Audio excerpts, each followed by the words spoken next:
con el objetivo casualmente de visibilizar el rol de los trabajadores sociales, en un principio en la época de pandemia. Pero bueno, fueron surgiendo como muchas propuestas muy interesantes y que se fueron luciendo en este espacio, propuestas no solamente de la provincia, de la capital, del interior, sino también de otros lugares, de otras provincias de la Argentina. Y eso también está bueno, porque como dije al principio, por ahí eso es lo que resaltamos y rescatamos de esta época tan compleja. Hoy no es la excepción, obviamente, porque la verdad que hoy tenemos una invitada que la verdad que nos enorgullece, porque es una profesional joven, riojana, formada, capacitada, que nos viene a traer una propuesta bastante interesante. Una propuesta que por ahí no está como muy visibilizado en el campo de acción, pero que vale la pena por ahí escuchar lo que nos trae la colega. Así que bueno, por ahí como decía Maricel, la propuesta es que darle el espacio a la licenciada Daniela Herrera, que ella pueda exponer, y por una cuestión de conectividad, siempre intentamos de que las preguntas por ahí sean por medio del chat, o ya finalizando se puedan activar los micrófonos. Así que bueno, Daniela, te damos la bienvenida. Daniela, licenciada Daniela Herrera, es egresada de la Universidad Nacional de La Rioja, es nuestra, y hoy casualmente nos va a hablar sobre un tema muy interesante, que es la intervención del trabajo social en el ámbito terapéutico de la discapacidad de niños y niñas. Así que bueno, le damos la bienvenida. Sabemos que Daniela se ha estado formando como diplomada en abordaje terapéutico de las adicciones. También es, acá lo tengo mi machete. Acá tenemos, bueno, es acompañante socioterapéutico y actualmente se desempeña en una institución privada. Y eso también es algo bastante interesante para resaltar, porque muchas veces sabemos que el fuerte de intervención de nuestra profesión es la parte pública. Por ahí la parte privada es un campo que todavía no está, por lo menos en nuestra provincia, tan conquistado por la profesión. Así que vamos a darle la bienvenida a Dani y vamos a escuchar atentamente sobre la propuesta que nos trae y que nos cuente un poco sobre este tema que nos trae tan interesante. Dani, bienvenida.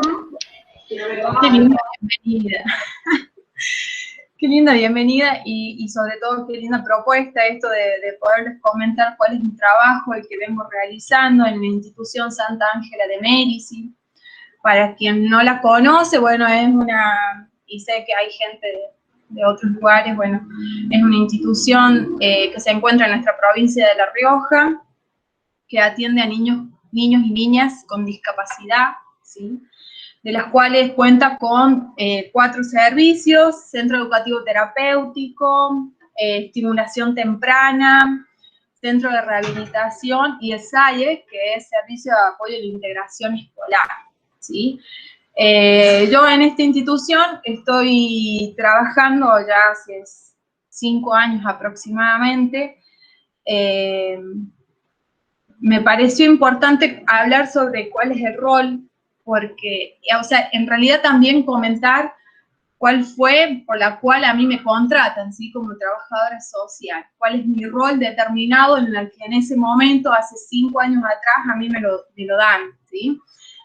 Mi rol era hacer informes socioambientales, ¿sí? A las familias, a los concurrentes, que también ya voy a aclarar por qué concurrente.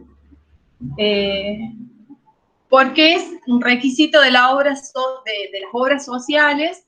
Mayormente nosotros trabajamos mucho con incluir salud, y era ya sea para un alta, te piden el informe del trabajador social, siempre un socioambiental, ya sea para una prórroga también le piden el informe del trabajador social, y también para un alta, ¿sí? Cuando ya hay una alta o una baja. Ustedes me van a escuchar dentro de mi discurso que yo estoy hablando de concurrentes, que es a quien se lo denomina al niño, ¿sí? En su momento estaba alumno-paciente, después pasó a ser paciente y ahora actualmente dentro de este nuevo paradigma se lo denomina concurrente, ¿sí?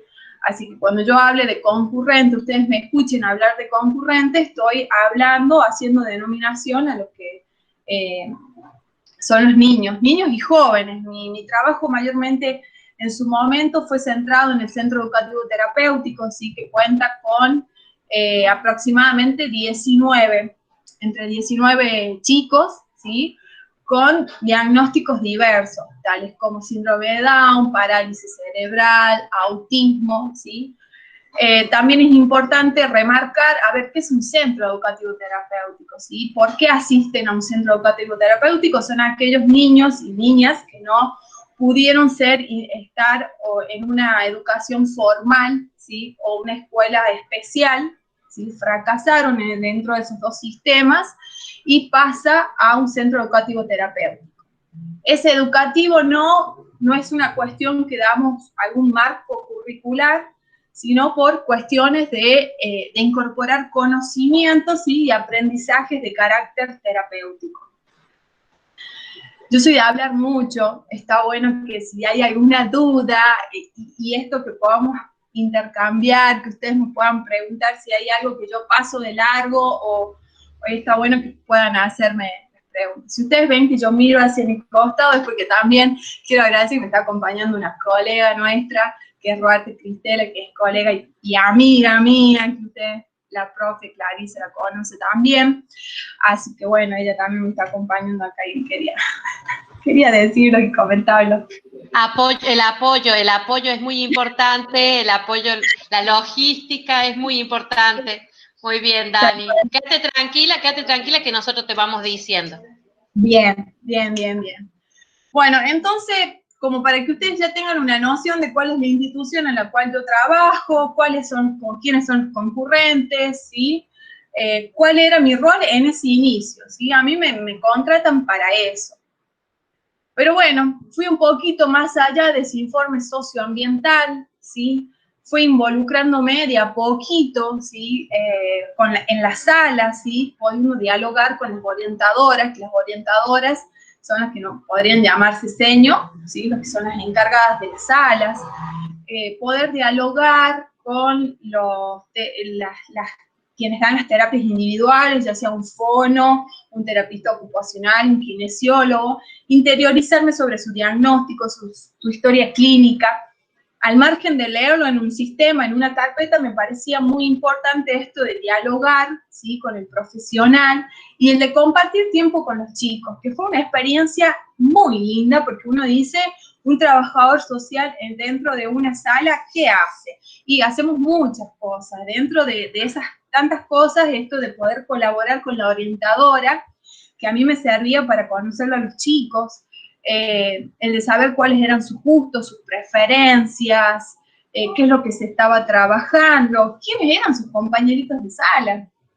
Toda esa información que a mí me fue de gran utilidad a la hora de ir a hacer una intervención social. Cuando yo digo intervención social, estoy hablando de las que nosotros llamamos visitas sociales. Y dentro de esas visitas sociales es el de poder pasar, a ver, doy un ejemplo, si la terapista ocupacional me estaba hablando de que ella estaba trabajando las ABD, que son las habilidades de la vida diaria, ¿sí? Esto como lavarse las manos, si bien hay diferentes categorías, por esto como lavarse las manos, los dientes, lo básico, era para saber si dentro de esos objetivos eran funcionales en la casa, ¿sí? Si en la casa se estaba viendo ese trabajo. Saber cuáles eran las expectativas de las familias, que me pareció muy importante poderlo trabajar a esto, las expectativas. Cuando digo expectativas hago referencia a qué es lo que esperan ellos de un centro educativo terapéutico, ¿sí? Me ha tocado experiencias como, por ejemplo, cuando yo le preguntaba cuáles eran sus expectativas, el de pasar de que un concurrente tenga parálisis cerebral, ¿sí? Con secuelas muy, muy fuertes, o sea, con características seculares bastante, que esto del de caminar, que para ella era un anhelo, no se iba a lograr. Entonces, pasar esa expectativa de la mamá, poder realizar reuniones de equipo y de comentarle cuáles eran estas cuestiones que la familia lo veía como una necesidad, pero que esa necesidad y ese objetivo no era viable. Obviamente que no era yo quien me encargaba de decirlo a la familia, pero sí era yo la que me encargaba de esto, de trasladar esa información, de ser ese puente, por así decirlo, y de poderlo hablar con los profesionales y ver, a ver, qué hacemos con esta mamá, que las expectativas tiene esto de poder caminar o de lograr un control de esfínter de la cual sabíamos que terapéuticamente no se podía ir, no se podía lograr. Hay familias, y está bueno remarcar que dentro de mi instituto, digo mi instituto porque me apropié muchísimo de él, son familias de escasos recursos, ¿sí? Son familias que tenían muy poca participación dentro del proceso educativo terapéutico de su hijo. Obviamente porque no era una cuestión de negligencia, sino era por una cuestión de falta de conocimiento. Entonces ahí también fue mi rol esto de poder educar, el de empoderarlos a ellos y el de hacerles entender que los objetivos se lograban no solo por el esfuerzo que podría hacer la orientadora, la fono, la TEO, sino por que son, o sea, los terapeutas son los padres, ¿sí? Son los padres que están las 24 horas del día. Los chicos en esta institución, la mayoría está en jornada doble, o sea que es de 8 a 2 de la tarde, 2, 16 de la tarde. Entre ese margen estamos, en las cuales ellos desayunan, almuerzan, que eso es una gran ayuda para estas familias que son de escasos recursos, ¿sí? Que eso también es muy importante, que es de, o sea, de tener una visión de la familia, esto de ir y dejarlos, enviarlos, porque ellos tienen transporte, los suben a su transporte y chao, listo, no era eso. Entonces, era buscar empoderarlos, buscar un rol activo dentro de ellos y que ellos se sientan parte, pero para sentirse parte de ese proceso educativo terapéutico, obviamente tenían que saber, tenían que conocer qué es lo que estaban trabajando con sus hijos. Entonces fue un trabajo de hormiga que fuimos haciendo y doy gracias en qué sentido, de que me tocó trabajar en una institución que me dio esa apertura como trabajadora social, de que me dio los recursos, de que la palabra mía valía. Luego empecé a participar en las reuniones de los equipos y la palabra mía era fundamental, esto de sentirse, decir, wow, dentro de un equipo de profesionales estaba yo, que me podía representar como una hormiguita, algo bien pequeñito, y ellos como que me hicieron sentir parte y decir, bueno, yo valía en ese proceso, yo era parte de ese proceso educativo terapéutico. Yo era los ojos, porque obviamente que los terapeutas no van a la casa, nosotros vamos al terreno, tenemos ese diálogo con la familia que me pareció muy importante, esto de estar en su lugar, la mamá, porque mayormente en esta familia la mamá es quien se encargaba de tener un rol activo y no del papá, ¿sí? El papá es el que se encarga de trabajo, no sabe cuál es el diagnóstico de su hijo, no sabe cuál es la medicación, porque eso es mayormente, te dicen, eso se encarga la mamá, ¿viste? Como que estábamos ahí.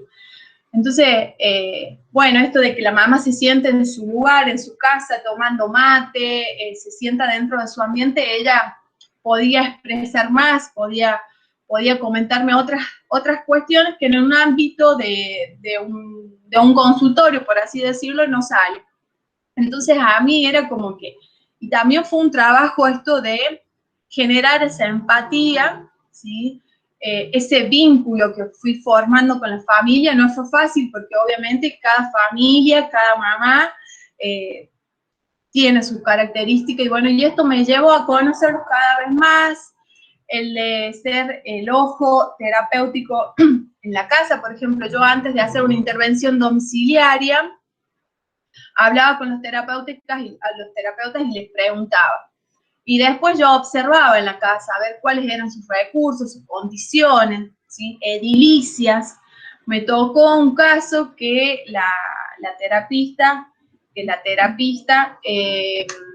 y el fono estaban trabajando pictograma. ¿sí? Para un niño que no se comunica, entonces los pictogramas son fundamentales para él. Y bueno, le enseñaban estas cuestiones del baño con la imagen del baño, ¿sí? Y dentro de, cuando yo voy a ver ese pictograma, me doy cuenta que era un baño ideal, espectacular era ese baño que te mostraba la fono.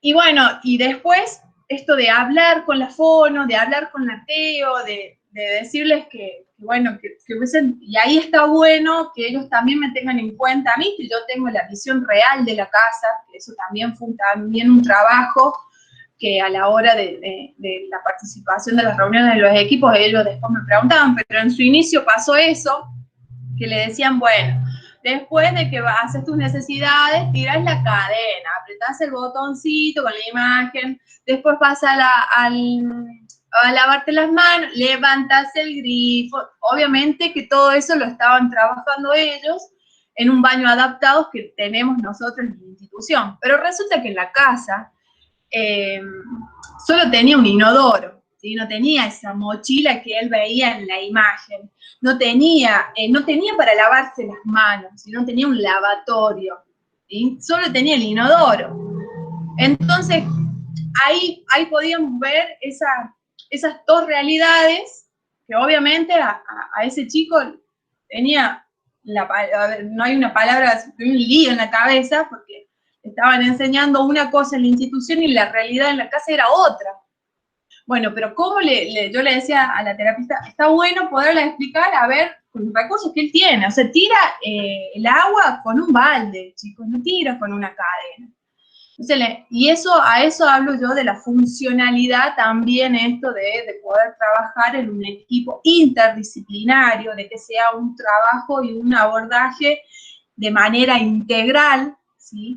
Que se vea todo en cuestiones, no solo al niño, sino que se vea también el contexto familiar. Entonces fue todo un proceso en el cual me fui interiorizando, obviamente, en cuáles eran sus tratamientos, sus diagnósticos, cuáles eran sus posibilidades también, hasta dónde ellos podían y hasta dónde no podían. Me pasó con a mí me encanta dar ejemplos, que creo que eso está bueno, se rían, porque la sé que la vez pasada, y está bueno porque se ve que de lo teórico, a mí me gusta bajarlos en ejemplos verídicos que me pasó, ¿no? Hablaba con los terapeutas y yo participaba en el desayuno y almuerzo de los chicos. Digo, participaba no es que yo le daba de comer, sino le pasaba algo a las chicas, dialogaba con las chicas, observaba a los chicos, y resulta que uno de los concurrentes se repetía 2, 3 veces el plato de comida.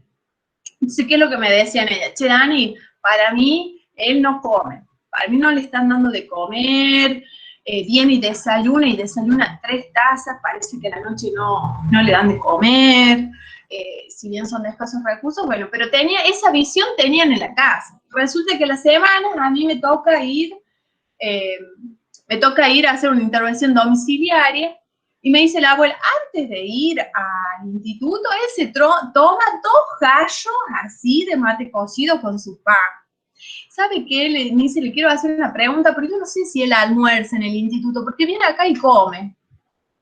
Y yo decía, wow, porque cada uno tenía su versión, ¿sí? Desde la institución teníamos la versión de que en la casa no le daban de comer, por eso él comía de esa manera, y en la casa tenían la versión de que en la institución no comía. Entonces, estas cuestiones de poder contar, chicos, no es que no le dan de comer o no le dan su desayuno, no, sí desayuna, pero él tiene una cierta ansiedad de la cual hace de que coma mucho. Entonces, es muy hiperactivo el niño.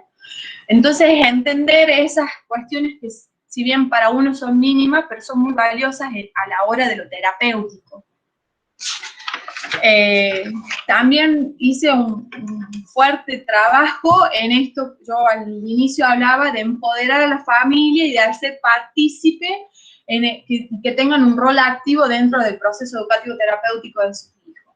Realizaba talleres, sí, informativos, porque ellos tenían como que era una escuela y no es una escuela. Entonces está bueno poder hacerles entender a dónde van sus hijos, qué terapias tienen sus hijos.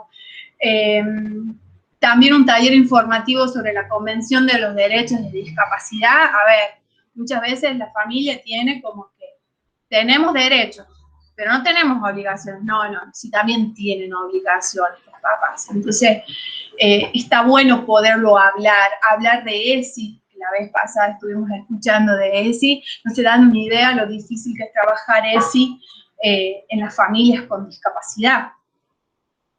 Entonces, estoy haciendo así porque mi amiga no me da un mate, así que la voy a hacer, toma sola mate, yo estoy ahí con la lengua seca.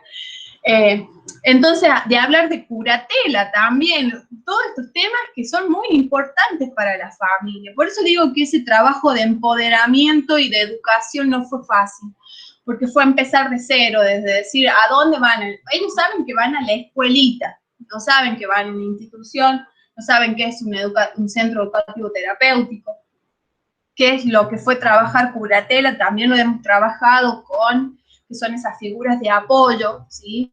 Porque los padres muchas veces son eternos, para ellos son eternos, y no son eternos. Entonces hay que, bueno, replantearles a ellos, plantearles como un problema esto de decir, che, ¿quién se va a quedar con Pepe cuando yo no esté?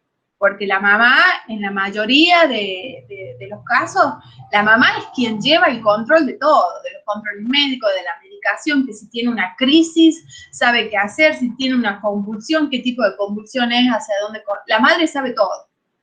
Sí, bueno, pero a la madre le pasa algo, la madre no es eterna, y todos lo sabemos. Pero en discapacidad, todos esos temas que quizás uno lo habla cotidianamente, en discapacidad es muy sensible trabajar ese tema.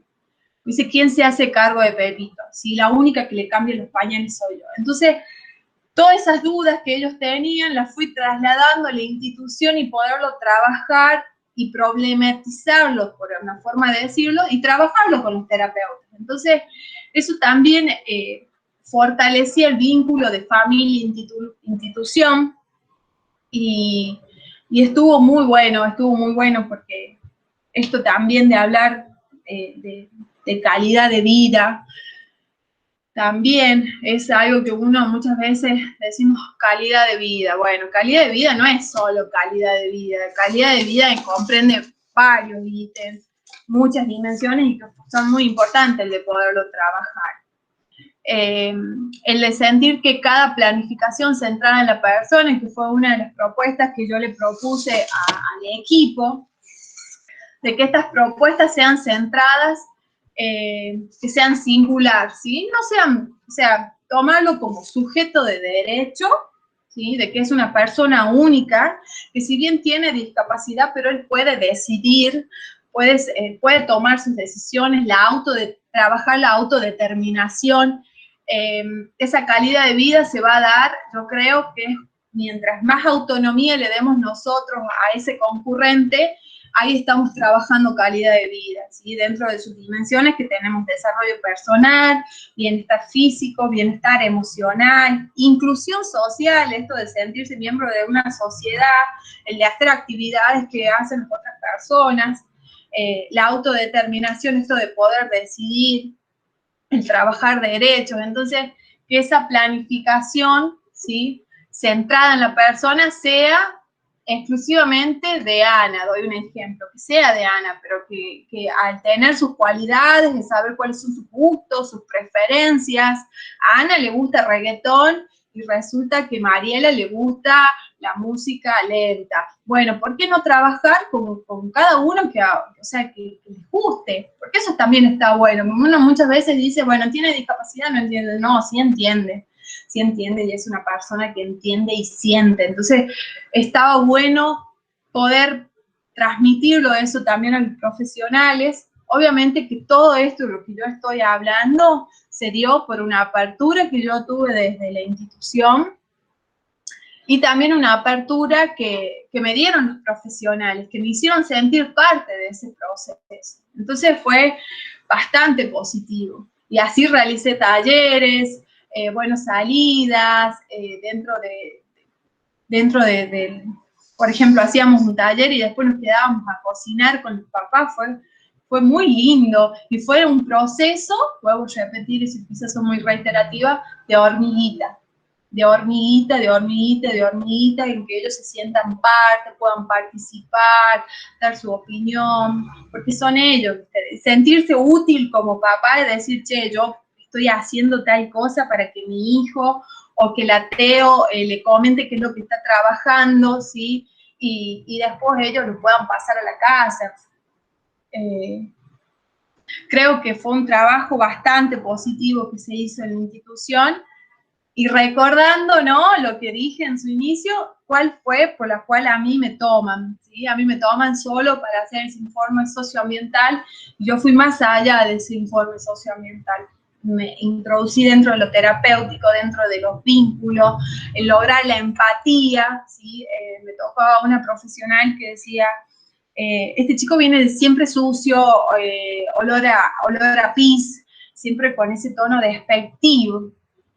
Entonces, es el de poder hablar que no es porque él va con olor a pis sucio, porque él quería, ¿sí? No es una cuestión de querer. Tampoco era una cuestión, hay que saber distinguir, siempre digo yo, en lo que uno habla de negligencia y falta de recursos.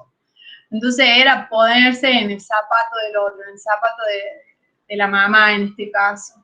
O el de decir las formas en las cuales también yo al conocerlo a los papás y el tener un vínculo, me ayudó muchísimo el saber cómo tratar. Entonces yo ya sabía que a cada papá cuál era mi tono de voz y cómo yo me iba a expresar con ellos. Y eso también lo podía hablar con los profesionales. Me tocó uno que no lo pude hablar y dijo, mamá, este pantalón está sucio, este pañal está sucio. ¡Pum! Le dijeron eso a la mamá no volvió más al instituto. No volvió más a los talleres, no volvió más a las salidas, porque obvio, estaba ofendida de la cual se lo habían dicho. Entonces, esto de trabajar la empatía también, no solo mía con las familias, sino que los terapeutas también lo puedan tener. Me pareció bueno poderlo comentar. Bueno, creo que hablé rápido, pero no sé si tienen alguna pregunta. Ana, Carisa, no sé si fui clara. No, fuiste bastante interesante lo que dijiste, tomé nota de muchas cosas, ¿no? Primero y principal, el hecho de ponerle el nombre a nuestras prácticas. Partamos de ahí, ¿no? De que nosotros hacemos una intervención social, no la charla con la mamá, sino que son intervenciones sociales. Son intervenciones que competen a nuestra profesión. Y yo creo que eso es fundamental, que te hayas presentado de esa manera, creo que eso es importante. Me quedé pensando por ahí en esto del trabajo que realizás, ese tan personalizado y familiar, específicamente cuando hablamos, ¿no?, de las expectativas que tiene la familia con respecto a la condición de sus hijos, ¿no? Yo siempre digo, ¿no?, ese hijo ideal que uno trae consigo desde que ese bebito está en el seno materno, pero que después las realidades van cambiando y que las condiciones son diferentes, entonces todo un proceso que tiene que iniciar la familia para poder adaptarse a algo nuevo que no estaba dentro de eso, ¿no?, de esa idealización. Y creo que son procesos de duelo. Son procesos de duelo, que eso muchas veces, bueno, también dentro de todo, yo soy la que hace las entrevistas de admisiones, ¿sí? La que retoma mayor información, ¿sí?, para luego pasarle al equipo evaluador. Y me tocó trabajar en entrevistas de admisión con estimulación temprana, que estimulación comprende de atender a niños de 0 hasta los 6 años. Y ahí creo que es muy importante el trabajo en la familia, porque está cuando se enteran, ¿sí?, de ese diagnóstico, cuando hacen ese proceso de duelo, que no es que tiene un principio y un final ese duelo. Ese duelo va transitando a medida que ese hijo ideal tu hijo ideal habla a tal edad. Bueno, tu hijo no va a hablar a tal edad, quizás le requiera un poco más de tiempo y no hable al año, sino hable a los 2 años. No camine al año y medio como está dentro de todo predeterminado, camina a los 3. Y así son duelos que que la familia tiene que ir transitando. Duelo, digo, cuando hablo de duelo, en los mejores casos, porque hay familias que tienen negada el tema del diagnóstico. Me pasó a hacer una entrevista de admisión en el domicilio. El nene tiene síndrome de Down, divino, espectacular. Me dice, cuando yo le pregunto qué es lo que le pasaba a la familia con ese diagnóstico, me dice, Dani, en la casa no hablamos del diagnóstico de él, ¿sí? Yo nunca me animé a decirle a sus hermanas cuál era el diagnóstico. Wow, digo yo. Entonces, ahí vos ves que hay una negación. Ellas se fueron, obviamente, que las hermanas son adolescentes, y les tocó tener compañeros con síndrome de Down, y ahí fueron como relacionando, pero hasta ahí nada, no es que hubo una charla de decir, bueno, su hermano tiene síndrome de Down, vamos a hacer esto, es esto. Lo pudieron dialogar en familia, y el papá, por ende, tampoco. Entonces, esa información, que era muy importante a la hora del equipo evaluador, porque tenemos un equipo evaluador dentro del psicólogo, es mucho de nombrar el diagnóstico, bueno, qué es lo que se puede hacer con síndrome de Down. Digo, ni se te vaya a ocurrir, por lo menos en esta entrevista, decir, los síndromes de Down, está bien, pueden hacer esto, o está dentro de las expectativas, o dentro del desarrollo. No, por favor, porque el papá, la madre me comentaba de cuando alguien le preguntó si tenía síndrome de Down, le pegó una piña, me dice. Sí, hay una negación total, y estamos dentro de estimulación temprana, o sea que hay un proceso en el cual esa familia tiene que pasar. Entonces, esa entrevista que yo saqué y que pude hablar con la familia fue muy importante, porque imagínense ustedes si ese papá y esa mamá lo llevaban a ese niño y ellos daban la devolución nombrando el diagnóstico, ¿no? Ese niño no iba a recibir las terapias, y hoy en día el papá es quien lo lleva al instituto, ¿sí? Fue todo un proceso también de irlo trabajando y de irlo proponiendo con el equipo. Y salió dentro de una entrevista de trabajo social, no salió dentro de una entrevista de psicología. Dani. Sí. Ahí hay una preguntita en relación a esto que vos estás diciendo del trabajo en el instituto. Lucio Mariani dice, cuando mencionas a un terapeuta, ¿a quién te referís? ¿Y cómo perciben los padres en la relación? Creo que Lucio a eso hace referencia. ¿Cómo te perciben a vos los papás con la relación con ellos? Ah, bien.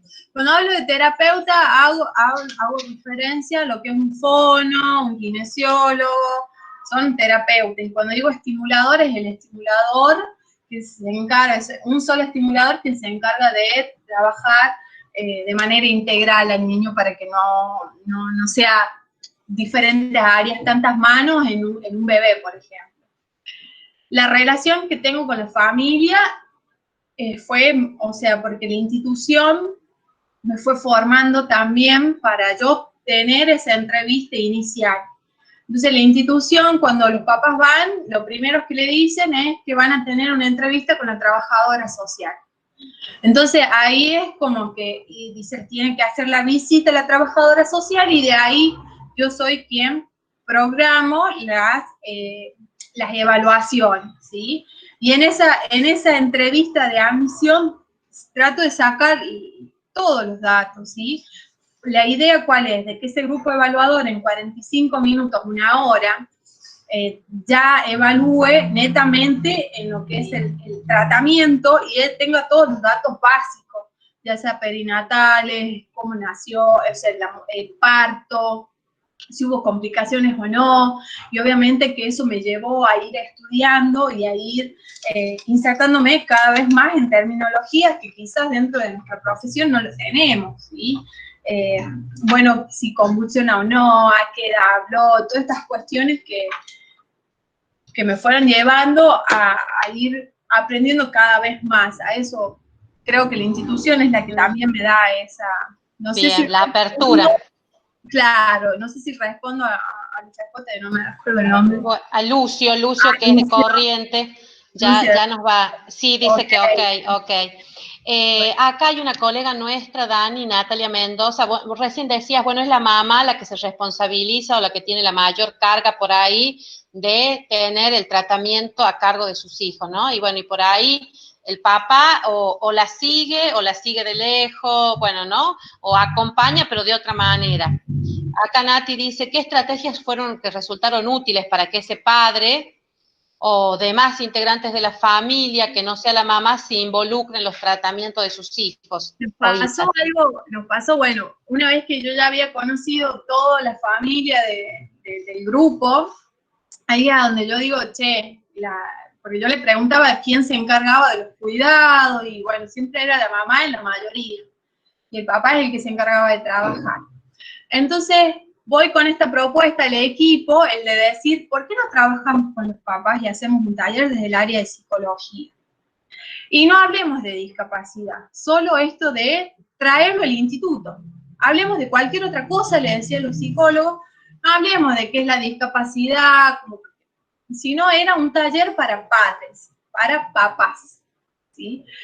No, nos pasó una experiencia muy linda, porque digo linda y a la vez fea, porque dentro de los 19 papás, 8 habían confirmado, los otros no podían. De hecho, yo propongo un día sábado a los terapeutas que vamos un día sábado porque la mayoría trabajaba.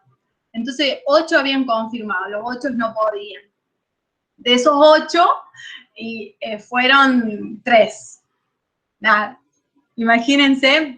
Uno que va trabajando, los trabajadores sociales, que somos los que hacemos muchos talleres, el trabajo en campo, sabemos que a veces podemos tener 100 y a veces podemos tener 2, pero está bueno poderlo trabajar. Y esos 3 nos dieron una lectura de esa realidad, y en uno de esos papás dice, yo estuve, y encima habíamos esperado 1 hora y no venía ninguno. Y los psicólogos me miran como diciendo, culpa tuya, tengo que venir a trabajar un sábado y encima resulta que no viene ningún papá. Bueno, querían comer. Pero resulta que uno de los papás dice, yo estuve 1 hora abajo, no me animaba a entrar, tenía miedo de qué es lo que ustedes me puedan llegar a decir, o quizás tenían miedo, esto él decía, de que me llamen la atención porque yo reconozco que no me hago cargo y que es mayormente la mamá la que se ocupa. Fue interesante porque es lo que yo digo, a ver, quizás a veces me toman como que soy muy positiva, pero no me desanimé en ese sentido, porque digo, ese papá habló lo que les pasa a los otros papás y está muy bueno poderlo trabajar. Entonces fue también un trabajo de realizar, después hicimos actividades de la familia, por ejemplo, hoy actualmente, bueno, estábamos en el mes de la familia y de la inclusión, entonces se me ocurrió esto de la virtualidad, que está bueno poderlo trabajar también, la realización de muros familiares, pero que esos muros familiares sean elaborados con toda la familia. Y ahí vamos, decían los que tengan mayor like en el Facebook, y se prendieron muchísimo esto de mandar una foto de la familia, el de que se puedan conocer cuáles son las familias, quiénes son los hermanos. Está muy bueno, por ejemplo, el Día del Niño también, que hemos hecho actividades con los chicos y que vayan las familias y que los terapeutas conozcan ahí los papás y los hermanos, fue re lindo, fue re lindo. Obviamente que es todo un proceso que hoy yo digo que no es que ya lo conseguí, que puedo decir, bueno, ya está, ya lo logramos, no. Hay mucho por seguir trabajando. La intervención, por ejemplo, hablando de esto, de que bien lo nombraba Ana, esto, a ver cuál es nuestro rol en tiempos de pandemia. Nuestro rol, mayormente nuestro fuerte, por así decirlo, es el campo, el territorio, de ir a hacer las intervenciones domiciliarias. Y resulta que ya no la tenemos, no lo podíamos hacer. Entonces, si bien yo me abocaba mucho a lo que era hacer, resulta que tenía a cargo los 4 servicios, y cuando digo a cargo, esto era de llamar a las familias, el de saber cómo estaban, cuáles eran sus necesidades, el de abrir un espacio de escucha para las mamás, que fue muy bueno, porque de repente, bueno, obviamente que las terapias se empezaron a a articular para hacer a través de teleasistencia. Y de repente la mamá era ama de casa, fono, teo, profe, porque obviamente docente, porque tienen hermanitos, y era como un boom en la cabeza.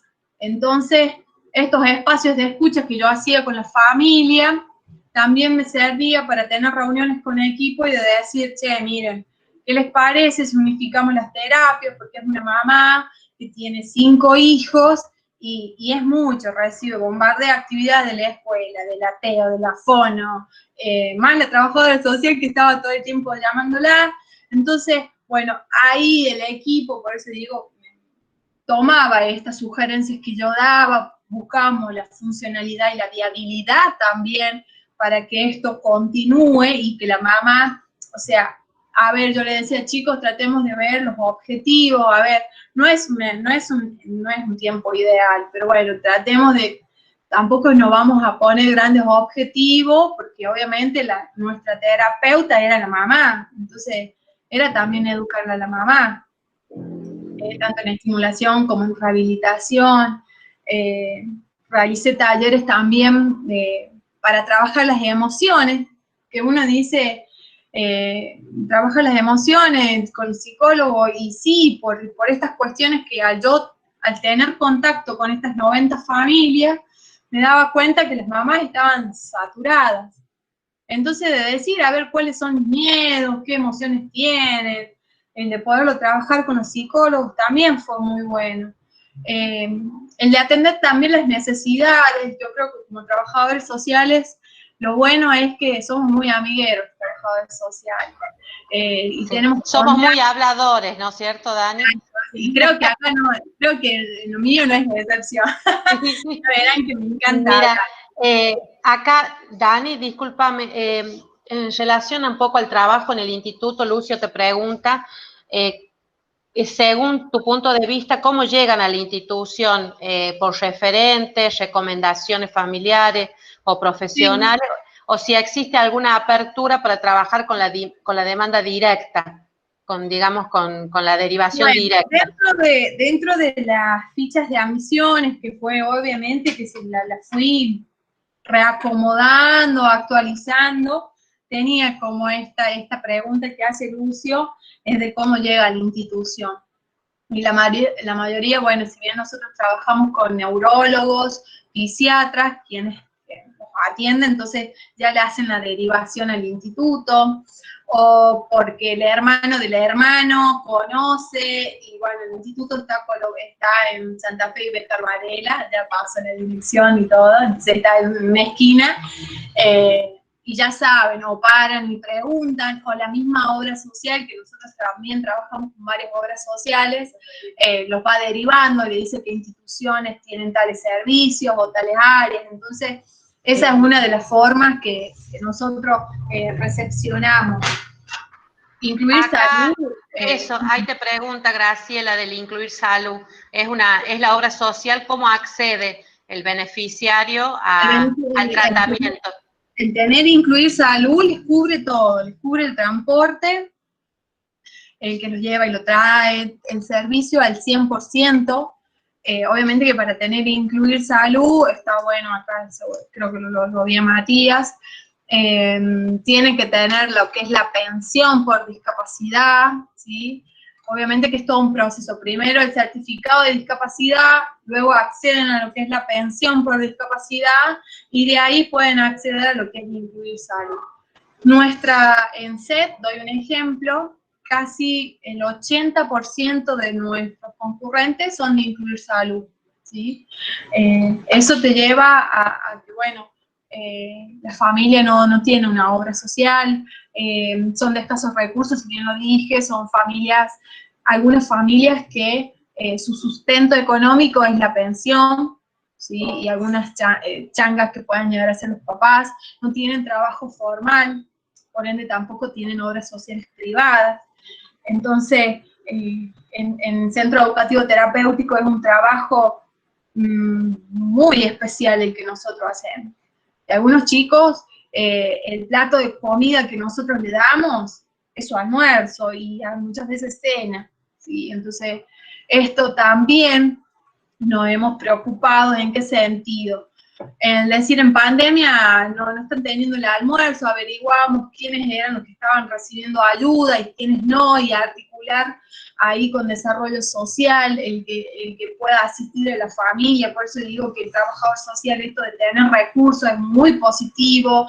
El de hablar con Matías, por ejemplo, quien me ayudó a esto, de si bien hay un decreto, hay una ley en la cual te dice que si el certificado de discapacidad está vencido no hay problema, que tienen un año más de prórroga, pero la Junta está trabajando a través de la virtualidad, entonces también atender a esas dudas y inquietudes. Hay algunas familias que lo fueron haciendo a través de la virtualidad, algunos chicos que no tenían la conectividad, uno solo, la mayoría, bueno, a ese uno solo articular para que le den los datos móviles, con la trabajadora social Gema de discapacidad. Entonces, por ejemplo, me tocó un caso de que la familia tenía COVID y no estaban siendo asistidas, porque al no tener el positivo, porque fue al tener el papá que era separado, lo aíslan, pero ellos lo toman como positivo, pero no le hacen el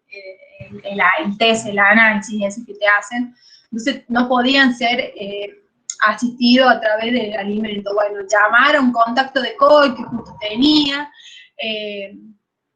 para que lo puedan asistir. Entonces, así desde la virtualidad, ir gestionando, trabajando en red con otras instituciones para que puedan asistirlo. Ahí leí que Matías pidió la palabra. Mati, ¿podés encender tu micrófono? Ahí está, ¿me escuchan? Sí. Bien, bien. ¿Cómo están? ¿Cómo andan? Hola, Mati. Bien, primero felicitarte, Dani, la verdad que haces un trabajo extraordinario realmente y lo dejas muy alto al trabajo social, así que la verdad que te felicito realmente. No, simplemente lo mío es cortito, ya que justamente se está hablando de discapacidad y es lo que a mí me compete. Quería informarles o comunicar, yo creo que ya la mayoría sabe, de que por decreto a nivel nacional se determinó de que aquellos certificados que ya hayan caducado en este año tienen vigencia hasta diciembre, ¿sí? Por lo tanto, las obras sociales deben de cubrir o seguir cubriendo la cobertura de la parte ya sea terapéutica o rehabilitación o lo que fuese.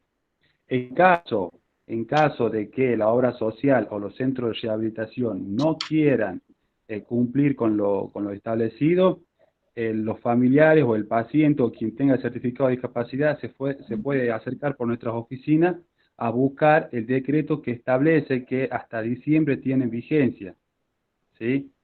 Eso es importante para que lo sepan, para que no haya inconvenientes. De todos modos, sí. ¿Diciembre de este año o del próximo? Perdón, no entendí esa parte.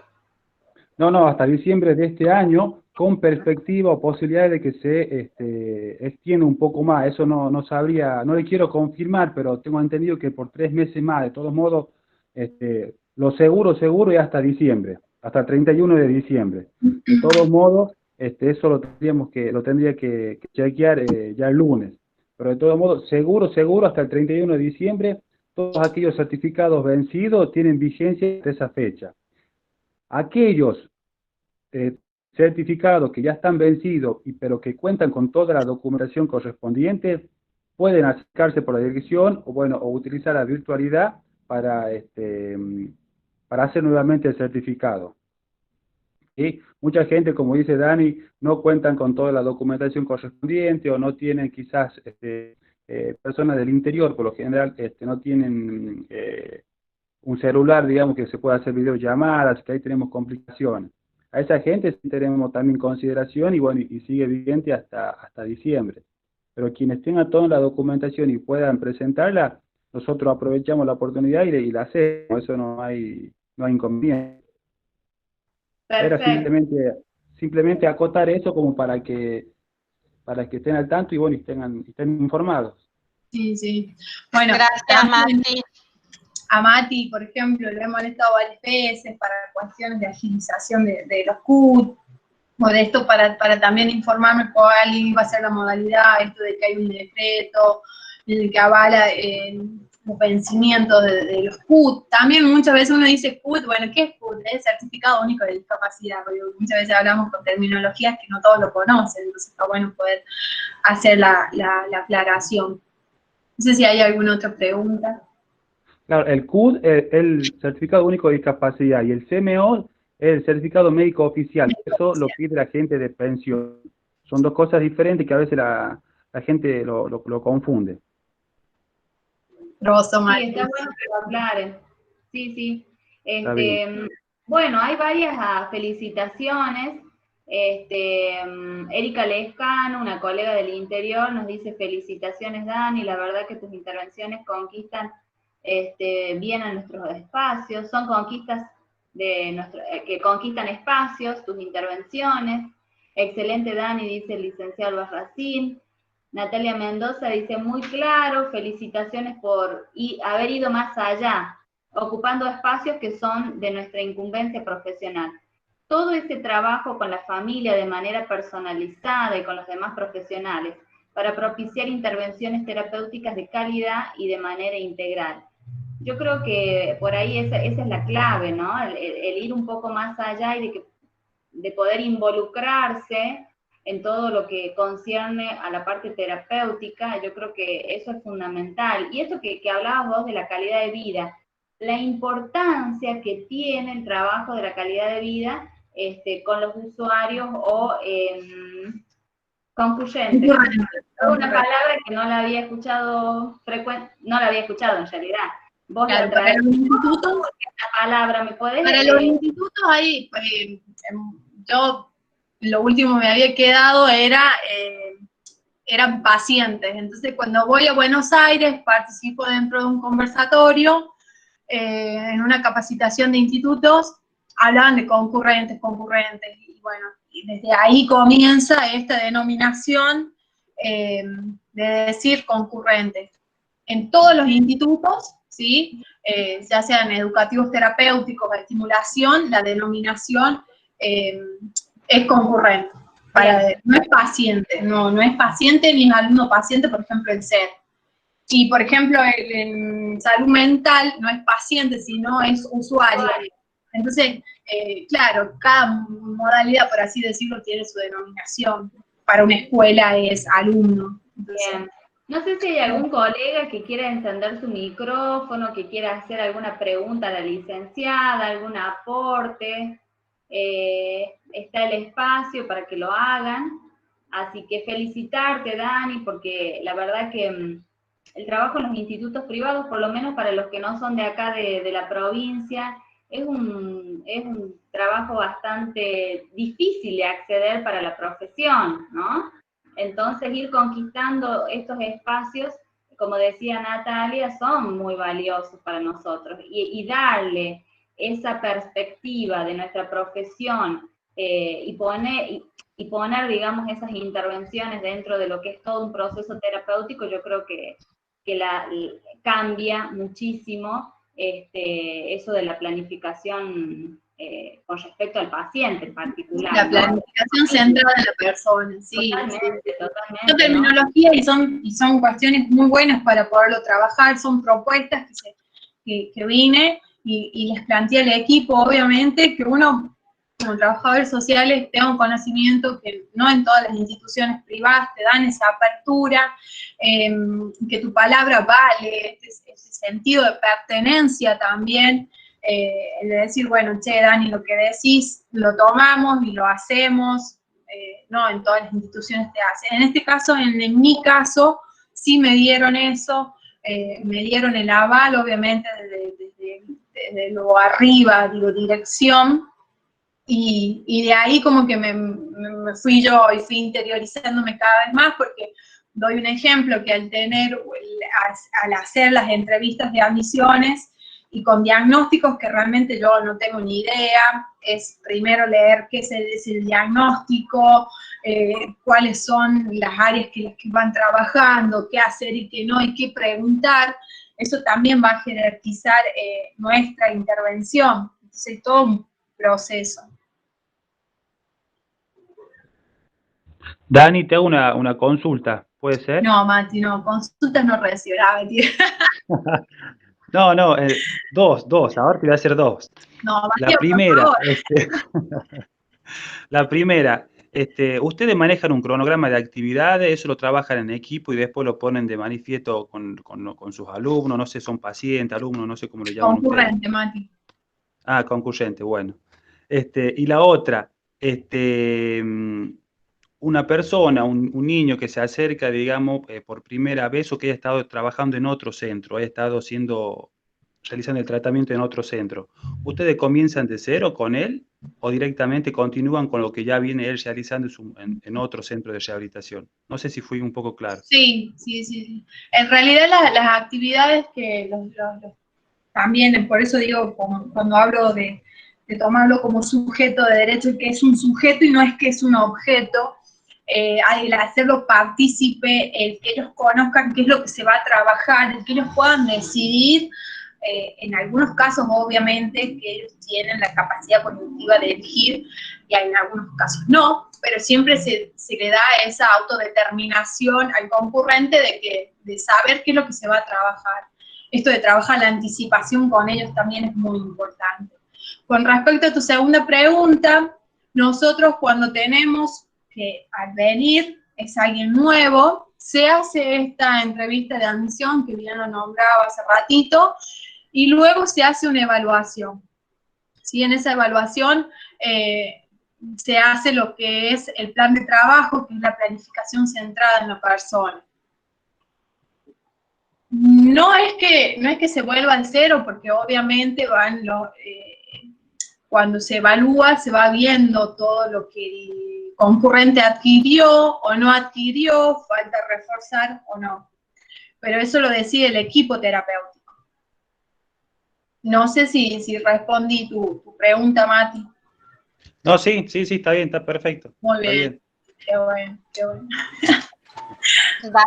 Dani, me parecía bastante interesante lo que vos decías recién de no solo el acompañamiento a los papás, sino el trabajo y la dedicación de poder también fortalecer ese espacio, ¿no?, de la familia. Bueno, hoy en este contexto de pandemia, como vos bien decís, los papás y en la familia vienen a ser como ese equipo terapéutico dentro de la casa, ¿no? Y es como bastante complejo con todas las obligaciones y las responsabilidades que eso implica, ¿no? Exacto. Todo lo que está, pero digo, el acompañamiento, pero también la formación a esos papás, no solo en la aceptación, sino también en el proceso de cada una de las actividades. Creo que eso es fundamental y no todos los institutos por ahí tienen la posibilidad del espacio, esto que vos decías, la capacidad de escucha, ¿no? Escuchar a esa mamá o ese papá que son los que viven diariamente en la vida cotidiana y qué es lo que está pasando. Si tiene un espacio adecuado para poder, no sé, trabajar las actividades de la vida diaria, como vos bien describías en un ejemplo, o para hacer actividades recreativas, por ejemplo, en un patio, o si tiene espacio para hacerlo, o no. Entonces, me tocó y doy el último ejemplo, a mí me encanta dar ejemplos y cosas vivenciales. En este tiempo de pandemia organizan un taller de cocina. Entonces, eso es lo que proponen los terapeutas, las orientadoras de sala de un centro educativo terapéutico, para que se ubiquen más o menos. Entonces yo me tomé el atrevimiento, teníamos para cocinar gelatina, flan y bizcochuelo. Cada uno requiere de ingredientes. Entonces, hablando con los orientadores en reunión de equipo, le digo, che, me parece y doy la sugerencia que a tal concurrente y a tal familia le demos gelatina, porque tiene este tipo de recursos. Hay alguna mamá que tiene retraso mental, entonces que no le podemos dar actividades que tengan muchos pasos, entonces que sean gelatina. Todas estas cuestiones de motorias también hay que tener en cuenta. Todo eso yo lo tuve en cuenta a la hora de hacer la división de qué es lo que iba a cocinar cada familia. Si tiene heladera o no tiene heladera. Che, chicos, fíjense, nos fijemos porque tal concurrente es de muy escasos recursos, y yo le dice, che, Dani, pero lleva huevo, nada más. Sí, pero no tiene para comprar huevo. Entonces, son cuestiones mínimas, que digo mínimas, pero se hacen y son importantes a la hora de tener en cuenta. Por eso está bueno y que ellos me hagan partícipe a mí, ¿no? De este taller de cocina o taller de cocina. A ver, ¿qué va a hacer la trabajadora? No, sí, para la trabajadora social sabe las condiciones de los chicos, los recursos que tienen, tengo conocimiento. No, y está bueno que que se puede hacer desde el espacio de la intervención, digo, el filtro, justamente como vos decís, de esas necesidades puntuales, de las cuestiones más necesarias. Entonces, y también para no frustrarlo y exponerlo, y el que te diga la mamá en el grupo de papás, yo no tengo heladera, no tengo gas, o sea, ¿para qué exponerlo? Si nosotros ya sabemos cuáles son las condiciones, por lo menos yo soy quien se ocupa de transmitir esa información en el equipo terapéutico. Digamos que vos estás tomando, en realidad sos como el puente entre dos realidades totalmente diferentes, ¿no? Porque está la realidad de ese equipo que programa, planifica una serie de actividades, pero por otro lado tenemos la familia que tiene otra realidad, entonces ahí es como que hay que lograr un equilibrio y que... Exacto. Ser como esta mediadora, por así decirlo, porque no solo hablamos del contexto, sino de cuál es la necesidad ahora de la familia. Capaz que el terapeuta o el fono se le ocurrió tal idea y resulta que la mamá tiene ahora otra necesidad para trabajar. Entonces, habilitar ese espacio de escucha es fundamental, porque nosotros vamos a escuchar a esa mamá que está a las 24 horas del día, y digo, esa mamá o esa familia, quien saben, ellos saben muchísimo. Entonces ellos nos van a guiar a nosotros, a decir, che, mirá, pueden trabajar esto, obviamente que los profesionales van a saber si es viable o no, que esos objetivos también a la hora de proponer los objetivos sean viables, tener un determinado tiempo y que no sean esos objetivos infinitos, que eso también lo vemos en lo que es la calidad de vida y la planificación centrada en la persona. Así que bueno, no sé si alguna otra pregunta. Muy clara, Dani. La verdad que bastante interesante el trabajo y muchísimas gracias por el aporte que haces también desde el lugar que hoy te toca intervenir, ¿no? Porque primero es una situación y son intervenciones que no son fáciles y que creo que cada trabajador social, y esto siempre lo hablamos en la carrera, ¿no? Cuando estamos formándonos y hacemos las prácticas profesionales, muchas veces no son los espacios ideales cuando vamos a trabajar. Yo cuando estoy haciendo la práctica preprofesional con los alumnos, les doy la posibilidad que vayan eligiendo qué centro quieren ir haciendo la práctica, ¿no? Y cuando se va a la realidad, es totalmente diferente y muchas veces no tenemos la posibilidad de elegir qué trabajo me gusta o no, o qué problemática puedo intervenir. Me toca y voy aprendiendo sobre la marcha y voy capacitándome o me voy frustrando y diciendo, no, bueno, este espacio no me gusta, prefiero otro ámbito de intervención. Creo que la verdad que el trabajo que haces es bastante interesante y bueno, y principalmente aporta un aprendizaje nuevo dentro de nuestra disciplina porque es muy difícil hablar de la discapacidad y es muy difícil y complejo intervenir. Dentro de la carrera como profesión, la discapacidad no es un ámbito, digamos, que se pueda hablar dentro de la formación, digo, académica. No es algo que tenemos como una formación específica en la discapacidad, porque no lo tenemos. Lo vamos a ir adquiriendo dentro de la inserción en el mercado de trabajo, digamos, si es que nos toca y tenemos la posibilidad. Y la verdad que es bastante el trabajo que estás haciendo y te felicito porque es algo muy importante para nuestra sociedad y creo que es algo que también va a ir creciendo en el espacio, digo, de intervención, ¿no? Como colegas, y nos tenemos que formar, nos tenemos que preparar y tenemos que estar preparados para esos nuevos espacios, ¿no? A vos te toca estar en un ámbito privado, pero tenés la dicha de estar ahí, pero no muchas personas pueden lograr esa inserción, digo. Entonces, está buenísimo que nos cuentes tu experiencia y que estos aportes que vos hoy nos dejas nos den como una perspectiva de ese campo, ¿sí? Tan necesario como son en nuestras intervenciones. La verdad que, Dani, muchísimas gracias. Yo hacer un pequeño recordatorio para los que hoy nos acompañan, que no lo hemos dicho al inicio, pero lo decimos todos los sábados, estos encuentros son grabados, ¿sí?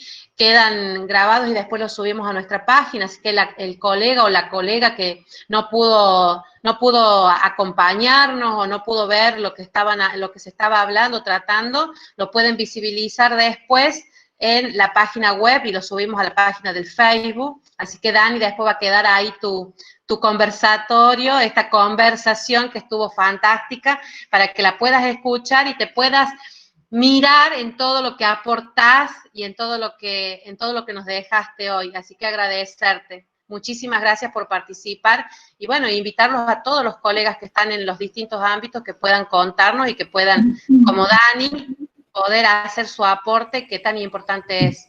Muchas gracias, Dani. Perdón, quería hacer un comentario nada más en relación al CUD. Bueno, agradecer desde ya la charla porque ha sido muy enriquecedora y felicitaciones por el trabajo, pero aclarar que la resolución 209 de la ANDIS lo que indica es que los CUD que venzan durante todo este año serán prorrogados por un año desde la fecha de su vencimiento, no hasta fin de este año, ¿sí? Por ahí que es una información que quedó un poco confusa. Solo hacer esa aclaración. Sí. Gracias, Mariela. Muchísimas gracias. Perdón. Bueno, yo más que todo agradecerles porque fue al principio cuando una colega, compañera mía me lo propuso, que era Evi, Débora, dije yo, no, pero ¿qué voy a salir a hablar yo? Siempre, obviamente, porque tenemos esto de que si nuestro trabajo, no. La verdad que fue un desafío muy bueno esto de poder reorganizarme, que a ustedes les haya gustado la propuesta de lo que, bueno, decidí comentar.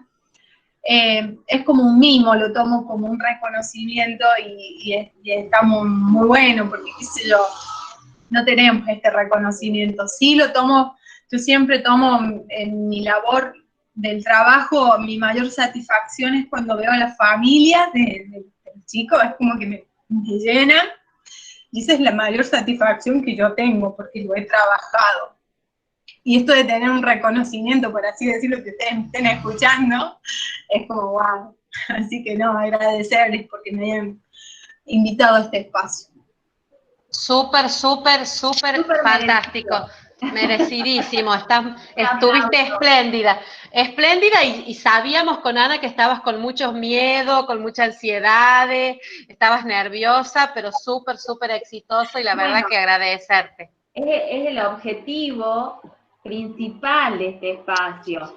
La idea siempre es dar a conocer lo que está haciendo el colega, ¿no?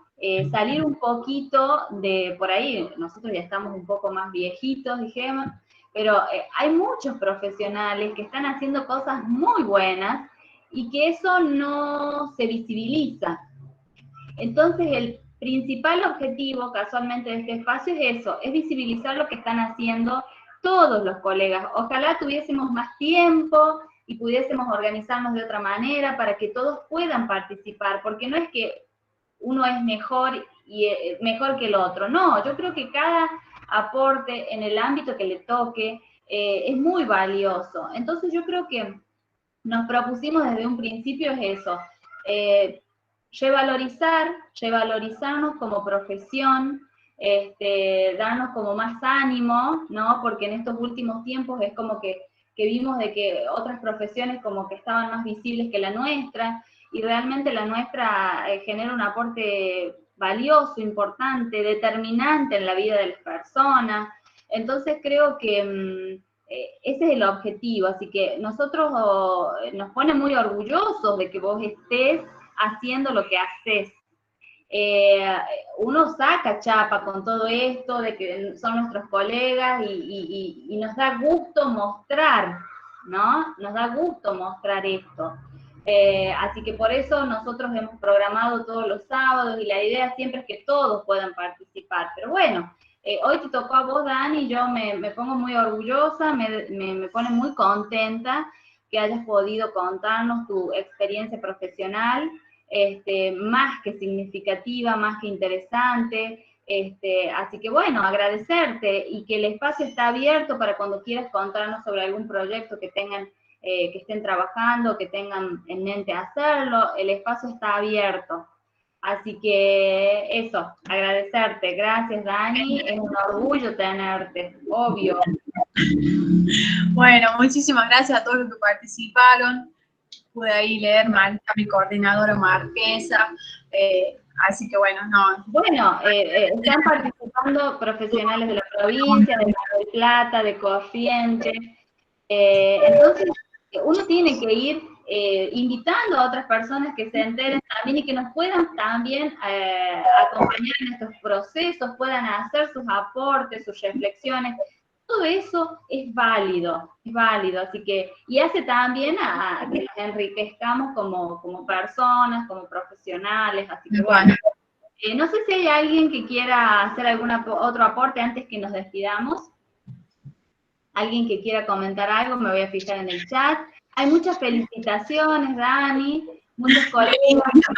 Lindo que les haya gustado, chicas, pero no me tenía fe, Matías dice, poder participar nuevamente de este espacio. Débora dice, te lo mereces porque sos una excelente persona y profesional. Celeste Luna dice, felicitaciones, excelente y muy valioso aporte. Andrea nos dice, excelente presentación, ha sido un gusto escuchar y conocer tu recorrido profesional y la apertura y reconocimiento que has logrado para la profesión, tal cual, así como lo dice Mariela. Yo, Anita, yo una última cosita y ya no hablo más porque también, como dice la Dani, somos muy habladoras las trabajadoras sociales. Decirle, bueno, primero también me enorgullece muchísimo que estés, Dani, yo te comentaba el otro día cuando hablábamos por teléfono, en esto que Anita decía, ¿no? Ya somos un poco viejitas, nosotros somos como las más antiguas. Y bueno, cuando me dijo Daniela, yo hasta que no te vi de carita, digo, bueno, no sabía qué Daniela era, ¿no? Digo, la que va a poder hablar de esto, y la verdad que estoy muy orgullosa, te tuve como alumna, y bueno, y recordaba en esos momentos, digo, cómo pasa el tiempo, cómo han crecido, y está buenísimo, y me alegra un montón que hoy puedan trabajar en estos ámbitos tan importantes y que puedan desarrollarse. Así que estoy muy feliz, agradecerte, Dani, la verdad que es muy importante que sigan creciendo todos los colegas que están recién egresando, los que ya tienen alguna experiencia también, que nos puedan contar qué es lo que están haciendo, cuáles son sus aportes en sus campos de intervención, porque son necesarios estos espacios. Así como recién hablabas vos de la capacidad de escucha que vos tenés con la familia, también es necesario que nosotros nos escuchemos como colegas, como trabajadores sociales, porque construimos redes a partir de esa escucha. Acá en este pequeño espacio que generamos todos los sábados, sabemos dónde está uno, qué hace el otro, de qué manera puede intervenir, y esas redes son súper importantes en nuestra vida cotidiana profesional. Así que yo, últimas felicitaciones, ya no hablo más porque si no ya se corta. Te dejo un beso grandísimo, muchísimas gracias, y como dijo Anita, cuando quieras el espacio, bienvenido. A cualquier profesional y colega que quiera compartirnos la experiencia está súper invitado. Nos pueden visitar en la página del Facebook, que para los que es primera vez que se incorporan, Estudios Sociales y Participación Ciudadana Organizada.